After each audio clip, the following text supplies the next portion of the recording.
Have some breaking news. Court order for the case of Donald Trump's request for a special master was released. In it, there was a reference to current president, correspondent John Huddy. Let me bring you in, and you can explain to us what's going on with this story. What's up?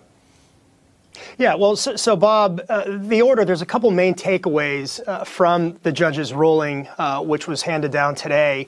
First and foremost, that it enjoins, and that's the legal term for it, basically prohibits the DOJ from continuing its investigation of the documents seized at Mar-a-Lago last week. But as I'm looking at the order, and I have a copy of it here, all 24 pages, as I've been going over it, one curious thing kind of stood out to me, which is on page 2, and I believe this is what you were referencing at the bottom of the page. And basically, this is under the section relevant background, but it talks about and it lays out the time frame leading up to the raid on Mar-a-Lago. But as you see there, it says on May 10th, 2022, NARA, which is the National Archives and Records Administration, informed plaintiff, the plaintiff being former President Trump, that it would proceed with providing the FBI access to the records in question.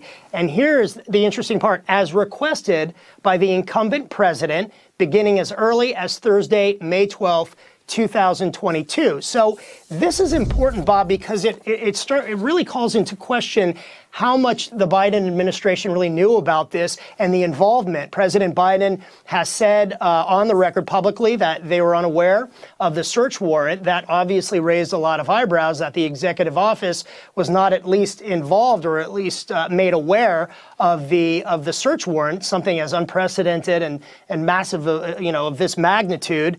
And then reading the actual judge's order, the ruling, well, you have this section here. As I mentioned, kind of that main headline is that it enjoins the DOJ from continuing the investigation. Now, Judge Cannon, Bob, last week, and we reported this Friday, seemed to be really leaning in that direction towards appointing a special master during last week's hearing, but withheld a written ruling until today, of course, of all days, the Labor Day holiday, right? Turning what would normally be a slow news day into a pretty busy one, obviously. Well, the judge gave both sides until Friday to come up with a list of names of somebody to basically hold that position as special master. The DOJ, of course, Bob, objected strenuously to the appointment of a special master, saying that the government's own, basically the FBI's own filter teams, had gone through all the more than 11,000 documents and sifted through what was privileged and what was not. But the judge in her ruling wrote that, quote, the court is not so sure about the DOJ's argument, and Judge Cannon cited actually 2 known instances of investigators, she said, later sorting aside documents that may have been privileged information. Whether that was executive privilege or attorney-client privilege remains unknown. She also set aside, Bob, the government's argument that former President Trump cannot assert executive privilege against the current executive branch. So at this point, Bob, there's been no comment from the DOJ or no reaction from the DOJ about this or Attorney General Merrick Garland. Hey guys, it's Rob Carson. 'Cause the flag still stands for freedom, and they can't take that